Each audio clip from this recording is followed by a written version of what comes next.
नमस्कार. तुम्ही लहानपणी असताना, तरुणाईत असताना, लग्ना अगोदर किंवा लग्नानंतर तुम्ही तुमच्या लहानपणापासून तर आत्ताच्या प्रवासापर्यंत आईचं लाडकं बाळ म्हणून कधी वावरलेलं आहात का? त्याचे फायदे किंवा त्याचे तोटे तुम्हाला माहिती आहेत का? आजचा आपला टॉपिक आहे ममाज बॉय, म्हणजे आईचं अतिलाडाचं बाळ. आपल्याकडे ज्या प्रमाणात त्या गोष्टी दिसतात त्याच्यापेक्षा अधिक जास्त प्रमाणात फॉरेन कंट्रीजमध्ये या विषयाला हात घातला गेलेला आहे. प्रत्येक घरात, प्रत्येक ठिकाणी आपल्याला या गोष्टी सापडतील, मामाज बॉय सापडतील.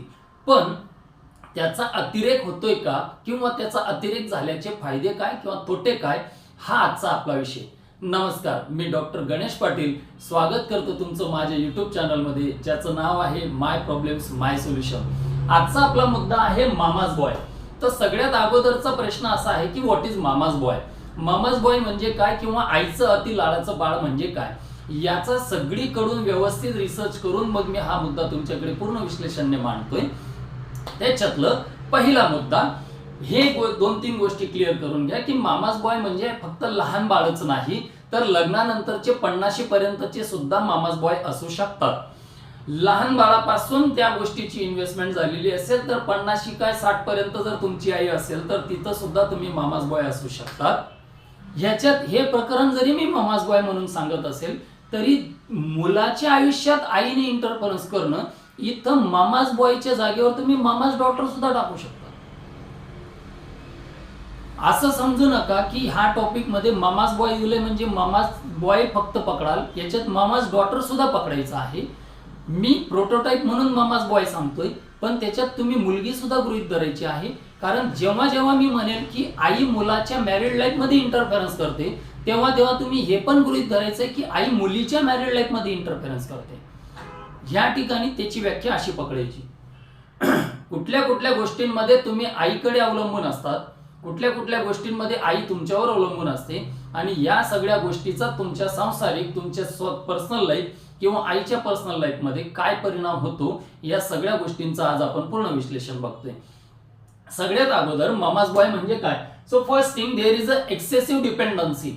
अतिशय प्रमाणात अवलंबून असणं बाळाचं आईवर, मुलाचं आईवर आणि आईचं सुद्धा बाळावर.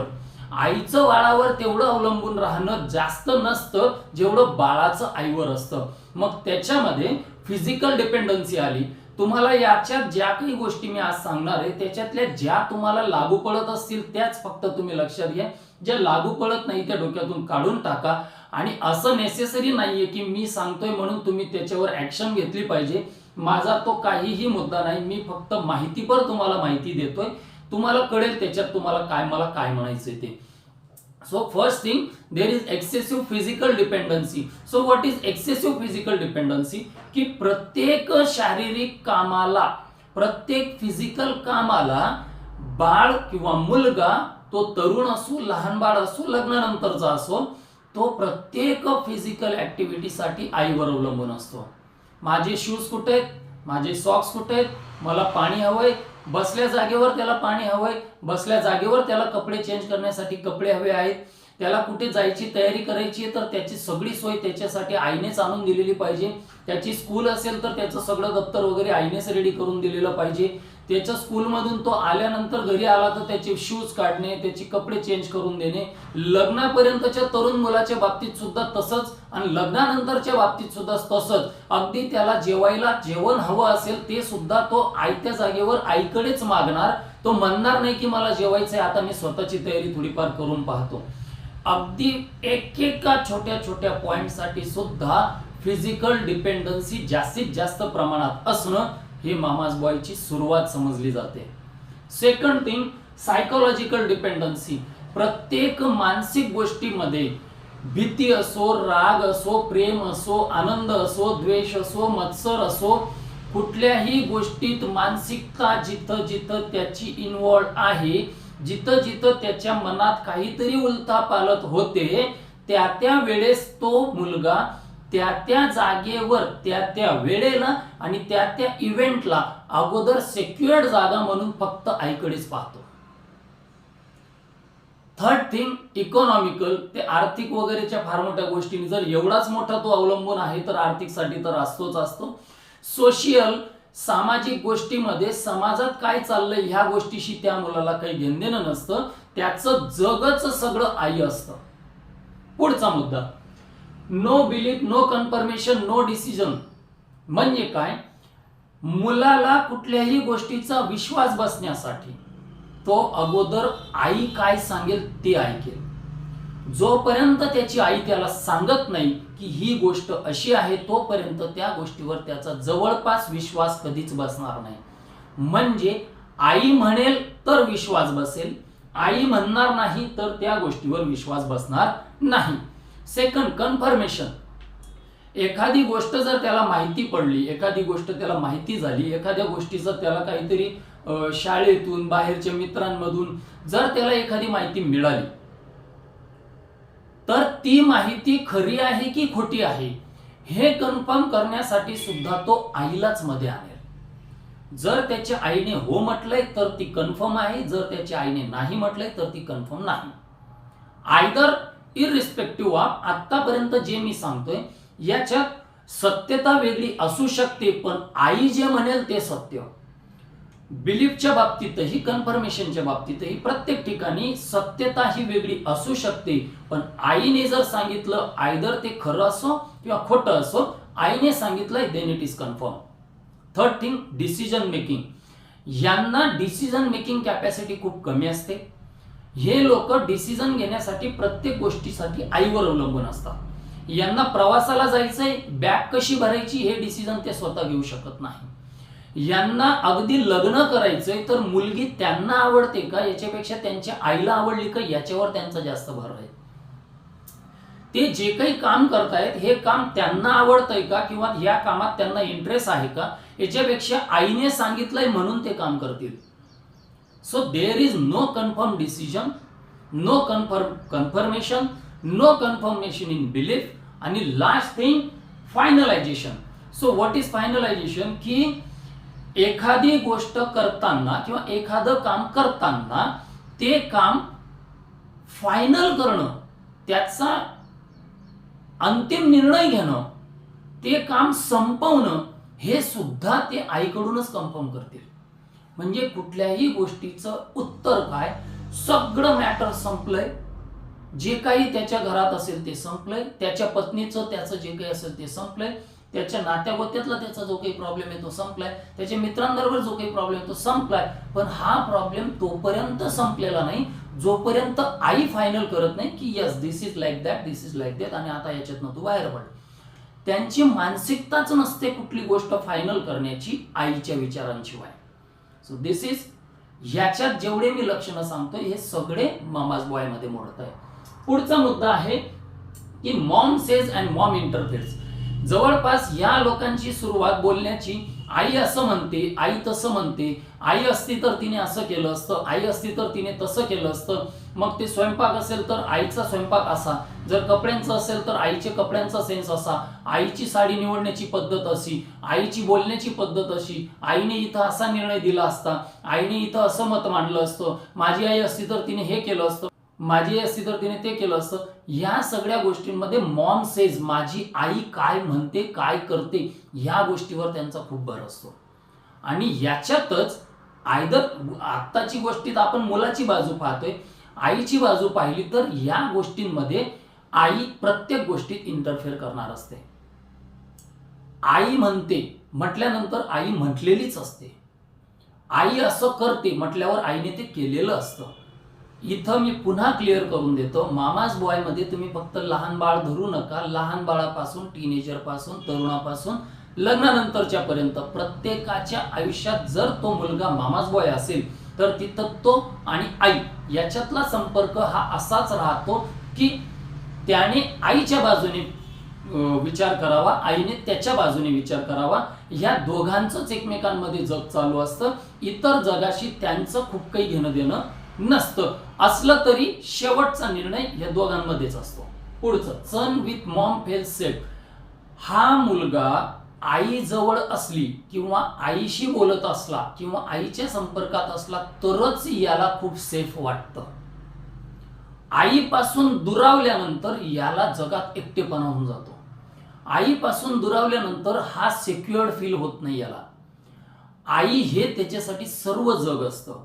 आणि त्यामुळे काय होतंय की जसं एखाद्या फॅमिली डॉक्टरकडे गेल्यानंतर, आता माझ्या डॉक्टरला मी माझा प्रॉब्लेम सांगितलेला आहे, त्यांना माझं निदान कळलेलं आहे, माझा त्यांच्यावर 200% विश्वास आहे आणि आता मी 100% बरे होईल, हा जो विश्वास असतो, आयदर ते डॉक्टर काय ट्रीट करताय या विषयाला सोडून, आयदर त्याला काय झालं या विषयाला सोडून, आयदर त्याचा प्रॉब्लेम किती छोटा किंवा किती मोठा आहे या विषयाला सोडून तो पूर्णपणे विश्वास टाकून मोकळा असतो की मी आता बरं होणार आहे. तसं जेव्हा जेव्हा या मुलाच्या बाबतीत आईचा विषय येतो, तो कुठल्याही प्रॉब्लेम मध्ये असला तर आता मी आईला प्रॉब्लेम सांगितलाय, देन ही फील्स सिक्युअर, की त्याला असं वाटतं आता हा प्रॉब्लेम सुटला. जेव्हा जेव्हा एखाद्या गोष्टीत त्याला डिसिजन हवं असतं तेव्हा तो आईला सांगून मोकळं होतो आणि त्याला माहिती असतं की आता डिसिजन आई घेऊन देणार आहे, त्याला डिसिजन घ्यायची गरज नाही. एखादं काम करताना त्याला जर सांगायचं असेल तर ते तो आईला सांगून मोकळा होतो आणि या गोष्टीने सिक्युअर्ड राहतो आतल्या आत की यस आता माझं काम 100% होणार. हे एक मानसिकता तयार झालेली असते. हा पण मामाज बॉय मध्येच मोडलेला प्रकार आहे. पुढचं, सन डझंट डेव्हलप एनी लॉजिक. या गोष्टीमध्ये काय होतं की त्या मुलाला सर्व काही हे आयतं मिळणार असतं. अगदी डिसिजन सुद्धा आयतं मिळतं, पैसा आयता मिळतो, आरोग्याच्या गोष्टी आयतं मिळतात, खाणं पिणं आयतं मिळतं. जवळजवळ त्याला बऱ्याचशा गोष्टी या आयत्या मिळतात आणि परिणाम असा होतो की तो मुलगा बऱ्याचशा कामांमध्ये स्वतःचं लॉजिक लावायला विसरतो किंवा त्याला लावायची गरज पडत नाही, कारण तो ऑलरेडी डिपेंडंट आहे. तो लॉजिक न लावल्यामुळे साधी गोष्ट निघते की एखाद्या मुलाला जर तुम्ही काही काम सांगितलं तर हे काम आता कसं करायचं याच्या लॉजिक मध्ये पडण्यापेक्षा किंवा या कामात काहीतरी छोटासा प्रॉब्लेम आलेला आहे, अगदी किरकोळ असू शकतो, हा सोडवण्यासाठी स्वतःचं डोकं वापरण्यापेक्षा तो आईला विचारून मोकळा होतो की आई आता इथं असा प्रॉब्लेम आलाय, मी काय करू. Are you getting? म्हणजे प्रत्येक ठिकाणी ज्या ज्या वेळेस त्याला काहीही छोटीशी गोष्ट अडते तेव्हा तो आईचा सल्ला घेऊन मोकळा होतो आणि त्याच्यातून बाहेर पडतो. मग जर त्याला सगळंच आयतं मिळत असेल, अगदी मानसिक सुद्धा सगळं आयतं मिळत असेल, तर त्याला स्वतःला डेव्हलप होण्यासाठी जागा थोडी कमी मिळते. आणि जर ती जागा कमी मिळत असेल तर ते असं झाड तयार होतं की ज्याला स्वतःचं अन्न पाणी शोधण्यासाठी मुळं दूरपर्यंत पाठवण्याची गरज पडलेली नाहीये, ज्याला खत पाणी सगळं जागेवर वेळच्या वेळी आणि आयतं मिळालेलं आहे, अशा झाडाचे मुळं हे फक्त त्याच्या बुंद्यापर्यंतच डेव्हलप झालेले असतात, ते दूरपर्यंत गेलेले नसतात आणि हे झाड वादळ आल्यावर मात्र नक्की कोलमडणार असतं.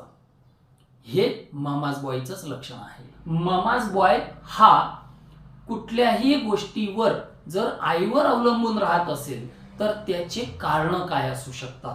कारण भरपूर आहेत, एक एक कारण आपण डिस्कस करू. सो फर्स्ट इज एक्स्ट्रा प्रेम. काय होतं की आजकालच्या जमान्यामध्ये जवळजवळ प्रत्येकाला एकच बाळ किंवा एकच मुलगा अशी पद्धत आहे. त्याच्यामुळे काय होतं की एकतर ते नवसाचं आहे, एकतर ते स्पेशल आहे, एकतर ते लवकर झालेलं नाहीये, या सगळ्या गोष्टींमुळे असू शकतं. किंवा अगोदरची जी मुलं आता तरुण झालेली आहेत किंवा आता जे लग्न झालेले आहेत यांच्याबद्दलच त्या काळातलं एक्स्ट्रा प्रेम असू शकतं. तर हे एक्स्ट्रा प्रेम जे आहे, प्रेम करणं वाईट नाहीये, प्रेम प्रेमच आहे, आईच्या प्रेमाला तुम्ही व्याख्या लावू शकत नाही. पण जेव्हा ते एक्स्ट्रा दिलं जातं, अति प्रमाणात दिलं जात असेल, त्यावेळेस ते प्रेम त्या मुलाला आईवर अजून अवलंबून राहण्यासाठी भाग पाडू शकतं. एक्स्ट्रा कम्युनिकेशन, ज्याच्यामध्ये मुलगा आईशी कंटिन्यू बोलत असतो, कंटिन्यू बोलत असल्यामुळे जे बाहेरच्या जगात त्याचं कोणी ऐकून घेत नाही, जे शाळेत त्याचं कोणी ऐकून घेत नाही, जे मित्र त्याचं कोणी ऐकून घेत नाही, जे पत्नी त्याचं ऐकून घेत नाही, जे त्याचे बाहेरचे कोणी कलिग्स असतील ते त्याचं दुःख ऐकून घेत नाही, या सगळ्या गोष्टींमध्ये जे तो कंटिन्यू त्याच्या आईशी बोलत असतो ते इररेजिस्टंटली, न इरिटेट होता, जेव्हा समजदारीने पूर्ण ऐकून घेतलं जातं त्यावेळेस त्या मुलाला वाटतं की this is the place where I am safe. ही जागा आहे जिथं मी माझं मनातलं सगळं सांगू शकतो आणि ते सांगत असल्यामुळे जे कम्युनिकेशन वाढत जातं ते प्रेमात रूपांतरित ऑलरेडी झालेलं असतं. प्रेम, एक्स्ट्रा कम्युनिकेशन या दोन्ही गोष्टींमुळे तो बॉन्ड अजून घट्ट होत जातो आणि मग मुलगा आईवर अधिक प्रेम करतोय, आई मुलावर अधिक प्रेम करते. हा बॉन्ड अतिशय घट्ट व्हायला लागतो. तो घट्ट असावा, पण शास्त्रानुसार कुठल्याही प्रेमाला, कुठल्याही गोष्टीला काही बाउंड्रीज असतात. त्या बाउंड्रीज तिथं राहत नाही. त्या बाउंड्रीज नसल्यामुळे तो अतिविश्वास, ते अतिप्रेम दोघांना एकमेकांवर अवलंबून राहण्यासाठी भाग पाडू शकतात. Second thing, social comparison. तर याच्यात आई आणि मुलगा दोघांचं सोशल कंपॅरिझन होतं आणि त्याच्यामध्ये फील गुडी गुडी प्रकार असतो. म्हणजे काय की माझा मुलगा खूप छान आहे, किती लाडाचं ग माझं बाळ, किती छान आहे माझं बाळ, किती सुंदर दिसतो माझा मुलगा, किती चांगला आहे माझा मुलगा. इतर मुलांसाठी ते कंपॅरिझन मध्ये मोजलं जातं. अमुकचा मुलगा असा, शेजारचा मुलगा तसा, नात्यातला मुलगा असा, तो तसा, तो तसा, तू खूप छान आहेस, तू खूप आवडतायस, तू खूप माझा लाडाचा आहेस. याच्याने एक बॉन्डिंग वाढवण्याचा आईचा जो प्रयत्न असतो, तो प्रयत्न त्या बाळाला आईच्या जवळ तर आणतो, पण बाळाच्या मनात हे मानसिकता तयार करून देतो की ही इज स्पेशल वन. तो काहीतरी स्पेशल आहे, तो काहीतरी विशेष आहे आणि आता ते विशेषत्व तो आईवर गाजवून किंवा आईच्या प्रेमाचा भाग म्हणून तो तिच्यावर अजून अवलंबून राहण्याचा प्रयत्न होऊन जातो. आणि या सगळ्या गोष्टीत एक फील गुडी गुडी प्रकार तयार होतो. आईला वाटतं माझं बाळ खूप छान आहे, बाळाला वाटतं माझी आई खूप छान आहे आणि दोघांसाठी हे फक्त जगातले सर्वोत्तम प्रकार ठरतात. इतरांशी तुलना हा विषय त्या ठिकाणी थोडासा घातक ठरतो. पुढचा मुद्दा येतो थर्ड, टेकिंग ग्रँटेड. काय असतं की आई आणि मुलगा याच्यात मुलगा आईला किंवा आई मुलाला प्रत्येक गोष्टीमध्ये गृहीत धरायला लागते. आई जेव्हा मुलाला गृहीत धरते तेव्हा ती ह्या अनुषंगाने गृहीत धरते की नाही, माझा मुलगा माझ्या शब्दाच्या बाहेर जाऊच शकत नाही, मामाज बॉय. मुलगा गृहीत धरतो की आई माझ्याशिवाय राहूच शकत नाही, मामाज बॉय. आईला एक प्रकारचं त्या ठिकाणी गृहीतत्व असं येऊन जातं की तो माझ्याशिवाय तो निर्णय घेणारच नाही, माझ्याशिवाय तो बोलणारच नाही, माझ्या मताशिवाय तो त्याचं मत बनवणारच नाही. आता हे जे गृहीत धरणं आहे हे पुढे जाऊन घातक ठरेल, हे तो तरुण झाल्यावर, लग्न झाल्यावर घातक ठरेल, याचा विचार कुठेही केला जात नाही. त्या ठिकाणी ते ग्रँटेड पकडलं जातं. दोघांच्या बाजूने मुलगा आईला गृहीत धरतोय, आई मुलाला गृहीत धरते. या ठिकाणी दोघं जण एकमेकांना गृहीत धरतात आणि मग प्रत्येक पॉइंटला आणि प्रत्येक ऍक्टिव्हिटीला एकमेकांना गृहीत धरलं जातं. आणि तशी जर ऍक्टिव्हिटी कंप्लीट झाली नाही तर मग नाराजी सुरू होतात. अतिनिकटतेत अवज्ञा असते. तसा हा प्रकार आहे की प्रत्येक पॉइंटमध्ये आई बाळाच्या प्रत्येक पॉइंटमध्ये इंटरफेअर करणार, बाळ आईच्या प्रत्येक पॉइंटमध्ये इंटरफेअर करणार. आईचं ऑलरेडी बरंचसं आयुष्य हे जगलं गेलेलं असतं, त्याच्यामुळे तिला तिच्या बाळाचा इंटरफरन्स हा चांगला वाटतो. पण बाळाच्या आयुष्यात आईचं इंटरफरन्स जेव्हा सुरू होतो त्यावेळेस त्याचे पुढे दुष्परिणाम होऊ शकतात, याचा कुठलाही विचार केला जात नाही. त्या बाळाला इनडायरेक्टली प्रेमाच्या होल्डमध्ये ठेवलेलं असतं, अतिशय सुरक्षित अशा वातावरणात, अतिशय प्रेमळ अशा वातावरणात. आणि म्हणून त्या प्रत्येक गोष्टीमध्ये आई लक्ष घालते. रस्ता ओलांडतोय ती लक्ष घालते, इथपर्यंत बरोबर आहे. पण पाणी पितोय इथं लक्ष घालणं, टॉयलेटला जातोय इथं लक्ष घालणं, याने शूलेस बांधली का इथं लक्ष घालणं, ह्या गोष्टी अतिशय छोट्या छोट्या ऍक्टिव्हिटीज मध्ये सुद्धा आई इंटरफेरन्स करू शकते. पुढचं आहे हजबंड अँड वाईफ क्लॅशेस. जर एखाद्या कुटुंबामध्ये पत्नीला पतीकडून जर पाहिजे ते प्रेम मिळत नसेल, दोघांच्या आंतरिक खूप वाद होत असतील, अशा वेळेस ती पत्नी सर्वस्व सोडून पतीवर पूर्ण विश्वास ठेवून त्याच्यासोबत नांदायला आलेली असते, त्याच्यासोबत आयुष्य काढत असते. आणि त्या आयुष्यामध्ये जर का क्रॅशेस असतील, त्या आयुष्यामध्ये जर का वाद भांडणं असतील, तर अशा वेळेस तिला एकटेपणा जाणवू शकतो. तो एकटेपणा कोणीही भरू शकत नाही.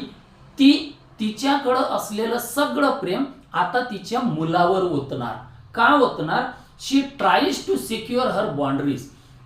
जर हजबंड वाईफ क्लॅशेस असतील पहिलं, आणि मदर्स ट्रॉमा असतील दुसरं, तर या गोष्टीमध्ये हजबंड वाईफ क्लॅशेस एक, मदर इन लॉज क्लॅशेस दोन, स्वतःच्या पॅरेंट्स कडचे काही क्लॅशेस असतील तीन, ज्या जगात ती आलेली आहे त्या जगात काही क्लॅशेस असतील चार. या सगळ्या क्लॅशेसमध्ये जर ती दुखावली गेलेली असेल, जर तिच्याकडे काही सोल्युशन निघत नसेल, जर तिचा प्रॉब्लेम सॉल्व्ह होत नसेल, तर अशा वेळेस ती ज्या गोष्टीने तिच्या बाउंड्रीज बिघडल्या, जे तिला हवं होतं ते तिला मिळत नाहीये, आता ती तिचं जगाच्या व्याख्या आखते. आता ती तिच्या बाउंड्रीज आखते. त्या बाउंड्रीज मध्ये ती स्वतःला सिक्युअर्ड करते आणि तिच्या सिक्युरिटीचा जो मेन प्राग असतो तो असतो तिचा मुलगा, जो तिच्यामध्ये, त्या मुलामध्ये ती त्याचं भविष्य पाहते, तिचं भविष्य पाहते की हा एक दिवशी मोठा होईल आणि हा माझी सिक्युरिटी राहील, जो मला ह्या जाचातून थोडासा बाहेर काढेल. तर जर हजबंड वाईफ क्लॅशेस असतील तर ती तिचं सगळं प्रेम त्या मुलावर ओततात. तिच्या कौटुंबिक काही गोष्टी वादाच्या असतील तर त्याच्यात ती सगळं प्रेम त्या मुलावर ओतणार. आणि या सगळ्या प्रेम ओतण्याच्या याच्यात तो मुलगा आईवर डिपेंड किंवा आई त्या मुलावर डिपेंडंट राहू शकते. या गोष्टीत जर डिपेंडन्सी जास्त असेल तर मुलगा स्वतःची आयडेंटिटी विसरतो. तेही एक कारण आहे की तो ममाज बॉय बनतो. जर एखाद्या मुलाला त्याचं स्वतःचं अस्तित्व डेव्हलप करण्यासाठी जर जागा दिलीच गेली नाही, त्याला त्याचं स्वतःचं जग जगण्यासाठी जर जागा दिली गेली नाही, त्याच्या प्रत्येक ऍक्टिव्हिटीमध्ये, त्याच्या प्रत्येक गोष्टीमध्ये जर का कोणीतरी इंटरफेरन्स करत असेल, तर अशा वेळेस त्याला त्याची आयडेंटिटी डेव्हलप करता येत नाही. तो स्वतःचं लॉजिकच कुठे लावत नाहीये तर तो आयडेंटिटी कधी तयार करणार? तो स्वतः काही काम स्वतःहून करतच नाहीये तर त्याला स्वतःची आयडेंटिटी कुठून मिळणार? त्याला अतिशय प्रेम आणि तेही भरपूर लाडाने मिळतंय तर तो स्वतःची आयडेंटिटी कुठून तयार करणार?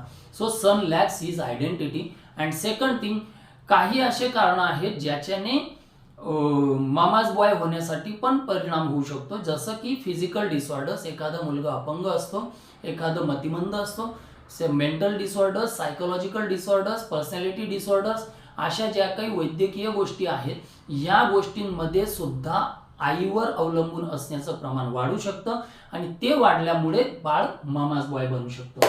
पुढचं आहे अब्सेंट डेथ और lack of husband's love and fear of emptiness.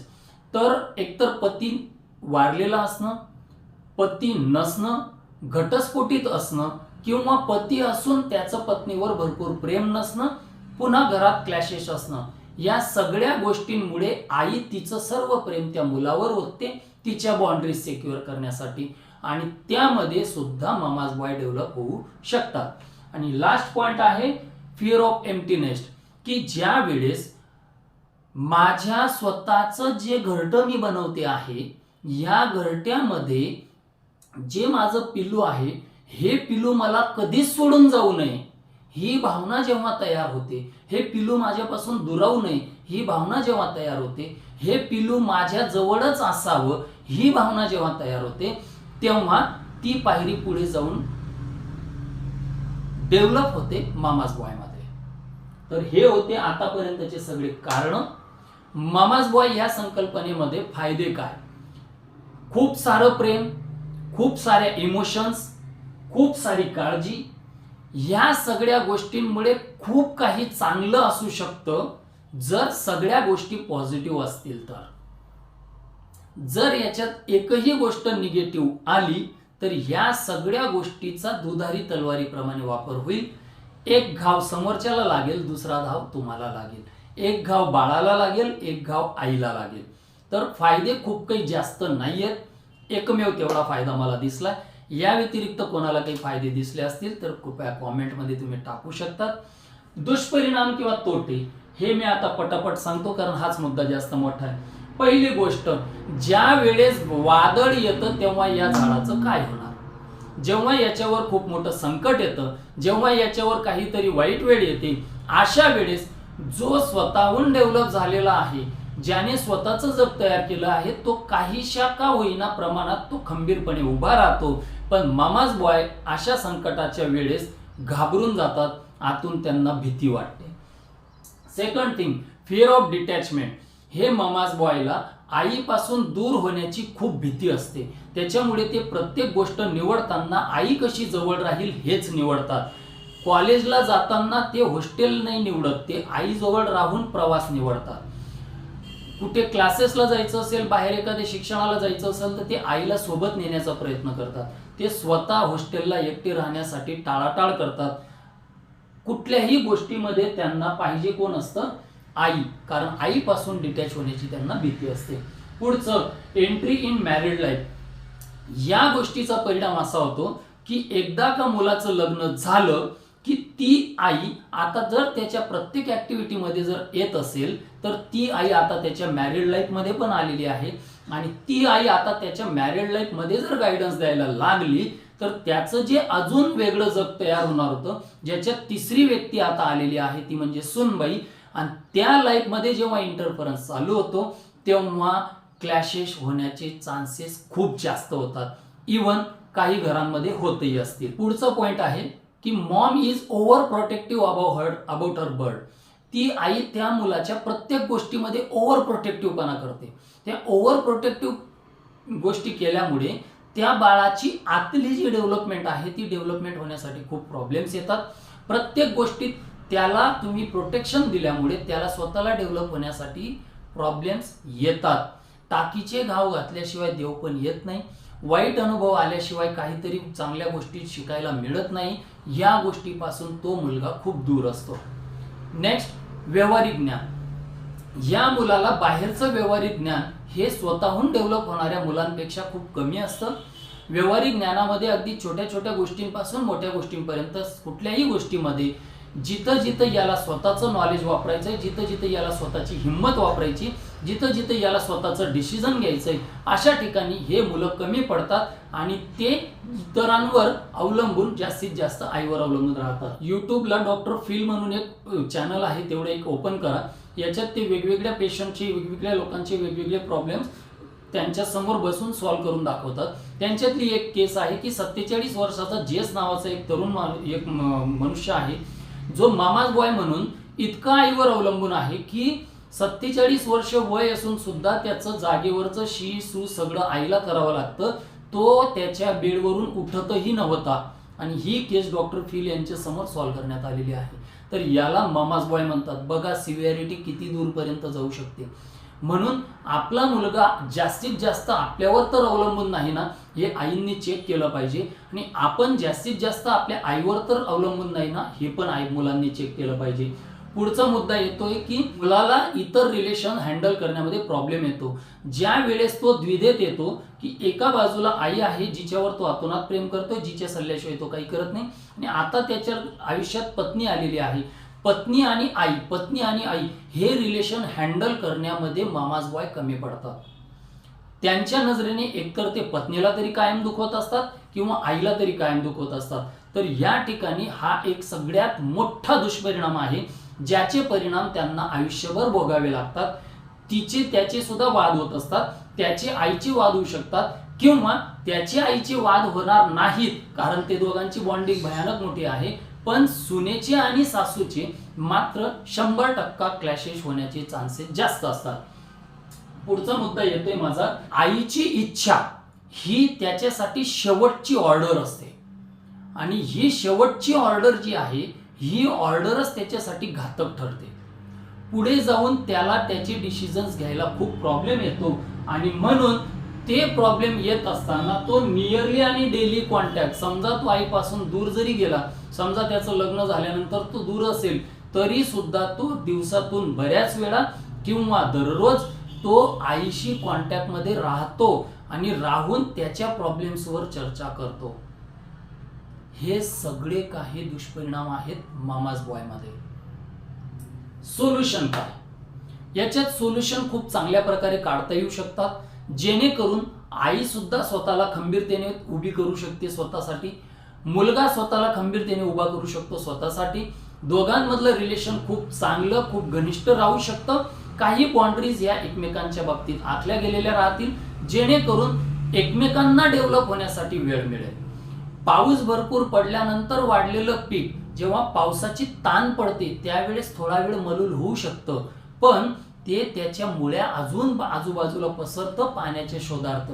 पुन्हा पाऊस पडला तर त्या पावसाने आनंदच आहे, उलट आता मुळ्या भरपूर पसरल्यामुळे त्याला जास्तीत जास्त पाणी घेता येते. म्हणण्याचा अर्थ असा आहे की दोघांच्या बॉन्डिंग मध्ये जर थोडंसं अंतर पाडता येत असेल, काही बाउंड्रीज एकमेकांमध्ये आखता येत असतील, परिणाम असा होईल की थोड्या वेळासाठी ते झाड मलूल होऊ शकतं, आई किंवा मुलगा नाराज होऊ शकतात, पण त्यांच्या मुळ्या अजून पसरल्यामुळे जेव्हा ते एकमेकांजवळ अजून येतील त्यावेळी अजून प्रेमाचा वर्षाव होऊन अजून जास्तीत जास्त पाणी ते आतमध्ये शोषून घेतील. परिणामी दोघांचं आयुष्य हे सुखी राहील. सोल्युशन आहे, son has to understand that he is not special, he is a common man. लहानपणापासूनच मुलाला समजवलं गेलं पाहिजे की तू स्पेशल नाही, तू कॉमन आहेस. तू स्पेशल आहे इथूनच त्याची सुरुवात झालेली असते, म्हणून ती गोष्ट अगोदर खोडली गेली पाहिजे की you are not a special, you are a common man. Second thing, care parents with some boundaries. मुलाने आई वडिलांची सेवा केली पाहिजे, त्यांची काळजी घेतली पाहिजे, त्यांना भरपूर जीव लावला पाहिजे, पण त्याच्यात काही बाउंड्रीज, काही मर्यादा, काही सीमा या दोघांनी बसून ठरवून आखून घेतलेल्या पाहिजे.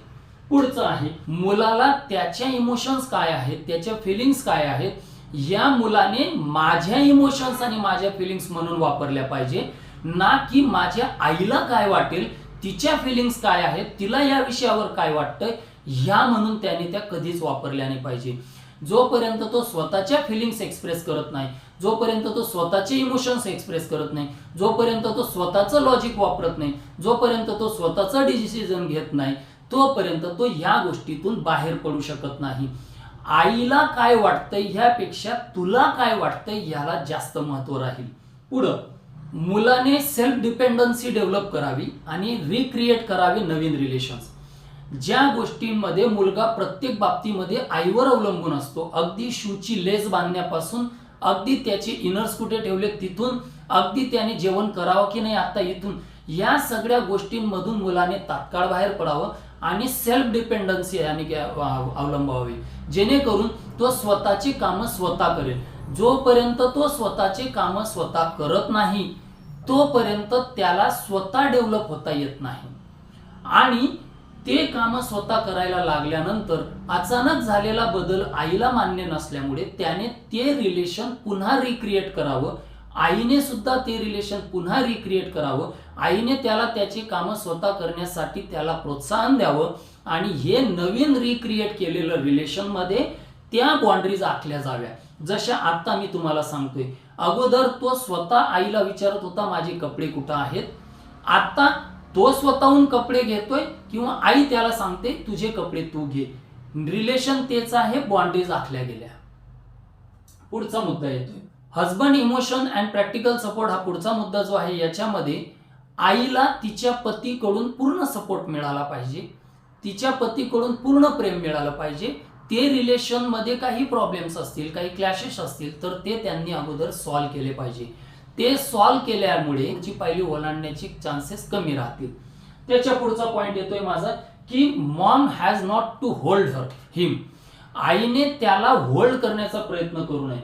त्याला होल्ड करण्याचा जर प्रयत्न केला तर काय होईल, ज्या वेळेस तो तरुण आहे तोपर्यंत तुम्हाला काही प्रॉब्लेम येणार नाही, पण लग्न झाल्यानंतर जर तुम्ही त्याला होल्ड करून ठेवण्याचा प्रयत्न केला तुमच्या ह्या प्रेमामुळे, तुमच्या मामाज बॉय असल्यामुळे, तर त्याचे परिणाम त्याच्या मॅरिड लाईफवर होतील. प्रत्येक डिसिजनला, प्रत्येक गोष्टीला जेव्हा तुम्ही त्याच्या कुठल्याही विषयात इंटरफेअर करणार, तुम्ही त्याला धरून ठेवण्याचा प्रयत्न करताय, तुम्हाला तो तुमच्यापासून दूर नकोय, तुम्हाला तो तुमच्यापासून डिटॅच झालेला आवडणार नाहीये, तुम्ही अगदी काही काही तर व्हायलेंट सुद्धा होऊन जातात. ह्या गोष्टीमध्ये जर तुम्ही त्याला होल्ड करण्याचा प्रयत्न केला तर त्याच्या मॅरिड लाईफ मध्ये त्याला नुकसानच होणार नाही. ह्या गोष्टीची जाणीव करून घेणं महत्वाचं आहे. कारण तुमचा प्रत्येक गोष्टीचा इंटरफरन्स, आईचा प्रत्येक गोष्टीचा इंटरफरन्स हा मुलाच्या पुढच्या आयुष्यासाठी घातक ठरू शकतो. जर त्या सुनेला त्याचं ममाज बॉय सारखं वागणं आवडलं नाही तर त्यांच्यातही क्लॅशेस होतील. परिणामी त्यांचं मॅरिड लाईफ मध्ये डिस्टर्बन्स आला तर त्यांचा घटस्फोट होऊ शकतो, त्यांच्यामध्ये वाद होऊ शकतात. मग मला हे म्हणायचंय की कुठल्या आईला आपल्या मुलाचा आणि आपल्या सुनेचा संसार चांगला होऊ नये असं वाटतं, त्याच आईला वाटू शकतो जी मुलावर अतिप्रेम करून त्याला मामाज बॉय म्हणून होल्ड करण्याचा प्रयत्न करेल, जी त्याला डिटॅच करून सोडून देईल ना की तो त्याच्या आयुष्यात सुखी असावा, तर तो त्याच्या आयुष्यात आपोआप सुखी राहील. याच्यावर दुसरं एक सोल्युशन आहे की counselling and family therapist. Foreign कंट्रीजमध्ये फॅमिली थेरपिस्ट असतो, काउन्सिलर असतो. तर जर प्रकरण हाताच्या बाहेर जात असेल, अशा वेळेस तुम्हाला काउन्सिलरची गरज पडू शकते, अशा वेळेस तुम्हाला फॅमिली थेरपिस्टची जरूर पडू शकते. पुढचा मुद्दा येतो की सन्स वाईफ, त्या मुलाच्या पत्नीने स्वतःचा स्टँड हा फर्म ठेवला पाहिजे. असा स्टँड ठेवला पाहिजे की ज्याच्यामध्ये ती स्वतः कुठलाही वादविवाद न करता पती आणि सासू यांचं रिलेशन समजून घेऊन त्या दोघांची व्यवस्थित काउन्सिलिंग करून दोघांच्या समोर तिने व्यवस्थित बाउंड्रीज आखून स्वतःचा स्टँड हा फर्म आणि कन्फर्म ठेवलेला पाहिजे. आणि हळूहळू तिने त्या गोष्टीत इतकं प्रेम ओतावं की सासू पण खुश, पती पण खुश, रिलेशन्सला नवीन जागा मिळावी. नवीन जागा मिळाल्यानंतर ते रिलेशन नवीन तयार होईल. मुलाचंही लाईफ हे हॅपी मॅरिड लाईफ राहील आणि आईचंही लाईफ हे चांगलंच राहील. पुढचा मुद्दा येतोय की प्रत्येकाने स्वतःच्या घरात इंडिपेंडंट राहिलं पाहिजे. आईने तिच्या घरात आणि मुलाने त्याच्या पत्नीसोबत इंडिपेंडंट ऍक्टिव्हिटीज पाहिजे. याच्यात आईने मुलाला काय वाटतंय म्हणून त्याच्या ऍक्टिव्हिटीजकडे लक्ष देऊ नये आणि मुलाने आईला काय वाटतं म्हणून तिच्या ऍक्टिव्हिटीजकडे लक्ष देऊ नये. दोघांनी दोघांच्या घरामध्ये इंडिपेंडंट राहावं. माय होम माय रूल्स, त्याच्या घरात त्याचे नियम, आईच्या घरात तिचे नियम, त्या पद्धतीने वागले तर रिलेशनही डेव्हलप होईल, ते रिक्रिएटही होईल आणि मामाज बॉय मधून ते बाहेर पडतील. पुढचा मुद्दा आहे की हजबंड वाईफ रिलेशन. जर हजबंड वाईफ रिलेशन चांगले असतील, मुलगा आणि त्याच्या पत्नी म्हणजे सुनेचं रिलेशन जर चांगलं असेल, आई आणि तिच्या पतीचं जर रिलेशन चांगलं असेल, म्हणजे आई आणि वडिलांचं जर रिलेशन चांगलं असेल, तर या ठिकाणी एकमेकांकडे ओढण्याचं किंवा मुलाच्यावर अतिशय प्रेम करण्याचं किंवा आईवर अतिप्रेम करण्याचं आणि स्वतःचं जग हे डबक्यातल्या बेडकासारखं करण्याचं प्रमाण हे कमी होऊ शकतं.